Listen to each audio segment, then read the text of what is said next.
নমস্কাৰ সকলোকে পুৱাৰ সম্ভাষণ জনাইছো। আজি মই এটা বেলেগ ভিডিঅ' লৈহে আপোনালোকৰ কাষলৈ আহিছো আৰু এয়া দেখিছে আমি ইয়া গোবৰ আৰু মাটি মিহলি কৰিম আৰু এটা অলপ তুঁহগুৰি বেছি পৰিমাণৰ নহয় কম পৰিমাণৰ তুঁহগুৰি অলপ কৰি আমি আজি এটি খেতি পদ্ধতি বিষয়ে আপোনালোকক জনাব বিচাৰিছো।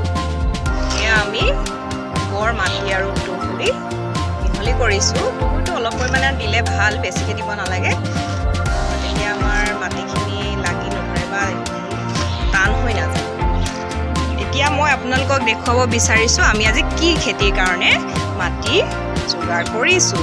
এতিয়া এয়া দেখিছে আপোনালোকে কিছুমান ষ্ট্ৰবেৰী গছ, আচলতে ষ্ট্ৰবেৰী গছ নহয় পুলিহে, সৰু সৰু এই পুলিবিলাক আমি অনলাইনত মাত্ৰ 2টা পুলি কিনি আনিছিলো আৰু এতিয়া গুজে গজালি মেলাৰ দৰে বহু পুলি হৈ গৈছে আৰু আমি ষ্ট্ৰবেৰী প্ৰতি বছৰে লগাওঁ আৰু আমি ইয়াত সোৱাদটো অকণমান কম হয়, কিন্তু তথাপিও আমি খাবলৈ পাওঁ ঘৰৰ বস্তু, ঘৰতে তৈয়াৰ কৰা বস্তু, সাৰ নিদিয়াকৈ প্ৰস্তুত কৰা এবিধ ফল।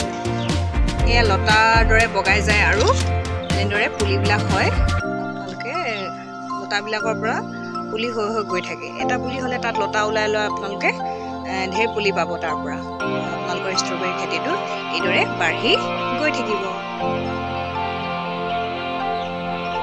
এয়া দেখিছে আপোনালোকে মাছৰ কাৰ্টুনতো আমি ষ্ট্ৰবেৰী খেতি কৰিছোঁ। আপোনালোকে মাছৰ কাৰ্টুন ব্যৱহাৰ কৰিব পাৰে, নহ'লে সৰু সৰু পলিথিন ব্যৱহাৰ কৰিব পাৰে ৰুবৰ বাবে, বা অন্যান্য পদ্ধতিৰেও আপোনালোকে ষ্ট্ৰবেৰী খেতি কৰিব পাৰিব। আৰু যিবিলাক পুলি আছিল সেই পুলিবিলাক আমি এনেদৰে চাফা কৰি দিম আৰু ইয়াতে গোবৰ লগাই দিম।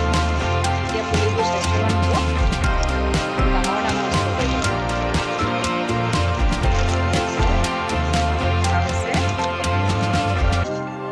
এতিয়া গোবৰ লগাম ইয়াতে। আটাইতকৈ সহজ ষ্ট্ৰবেৰী খেতি কৰিবলৈ, বৰ সহজ। আপোনালোকে এবাৰ গোবৰ লগাই দিয়াৰ পিছত মাজতে আৰু এবাৰ লগাই দিব পাৰে আৰু চাই ল'ব, পুলিটোৰ স্বাস্থ্যটো চাই ল'ব। তেতিয়া অকল গোবৰ দিলে আপুনি কেতিয়াবা খুচৰি অকণমান দিব, সেইকাৰণে বেছিকৈ যত্ন কৰি থাকিব নালাগে। ষ্ট্ৰবেৰী নিজে নিজে হৈ থাকিবহি আৰু নিজে নিজে ফল ধৰিব। এয়া আমি গোবৰ লগাই দিছোঁ।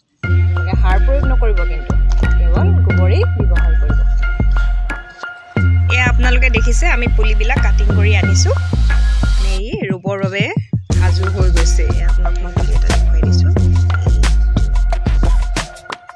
প্ৰথমে আমি পুলিবিলাক জীয়াই ল'বৰ কাৰণে আমি এইবিলাক দেখিছে আপোনালোকে কেৰি বেগ লৈ আহিছোঁ আৰু কেৰি বেগবিলাকত আমি ৰুই থওঁ। প্ৰথমে সজাল ধৰাৰ পাছতহে আমি ইয়াক ৰুম।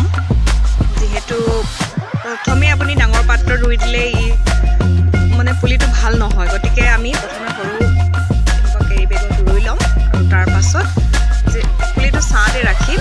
কেইদিনমান ছাঁত ৰখাৰ পাছত যেতিয়া অলপ বৃদ্ধি হ'ব পুলিটোৰ, তেতিয়া আমাৰ ৰুবৰ বাবে যোগ্য হৈ উঠিব।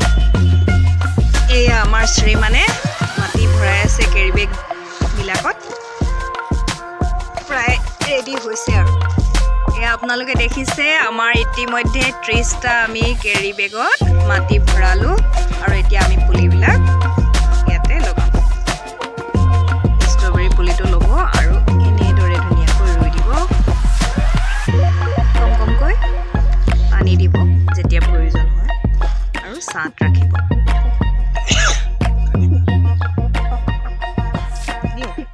ইতিমধ্যে আমাৰ ষ্ট্ৰবেৰী পুলিবিলাক ৰেডি হৈ গৈছে আৰু আমি অলপ অলপ পানী দিম।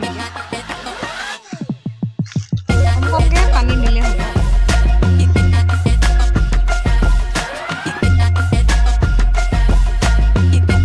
আমি ছাঁত ৰাখি দিম, ফল ধৰি উঠিব। এতিয়া আমি ডাঙৰ পাত্ৰত ইয়াক লগাই দিম। এইদৰে আপোনালোকে ষ্ট্ৰবেৰী খেতি কৰিব পাৰে আৰু ঘৰতে সুস্বাদু ফল খাব পাৰে। আমি যোৱা বছৰ এইদৰে আমি লগাইছিলোঁ, আপোনালোকে আপোনালোকে স্ক্ৰীনত দেখিবলৈ পাইছে দেখাইছিলোঁ। গতিকে আহক আমি সকলোৱে ষ্ট্ৰবেৰী খেতি কৰোঁ ঘৰতে, আৰু আমি এইদৰে সাৰ নিদিয়াকৈ কেৱল গোবৰ ব্যৱহাৰ কৰি ধুনীয়া ধুনীয়া ষ্ট্ৰবেৰী খাওঁ। এই পুলিখিনি সম্পূৰ্ণকৈ এইদৰে সাজু কৰি তুলিছোঁ, আৰু কেইদিনমানৰ পিছত আমি ডাঙৰ পাত্ৰত ৰুই দিম। তেতিয়া আপোনালোকে এনেদৰে পুলিবিলাক বঢ়াটো দেখিবলৈ পাব, আৰু কিছুদিনৰ পিছত ইয়াত ধুনীয়া ধুনীয়া ষ্ট্ৰবেৰী লাগিব আৰু আমি খাম। আজিলৈ আহিছোঁ, ধন্যবাদ।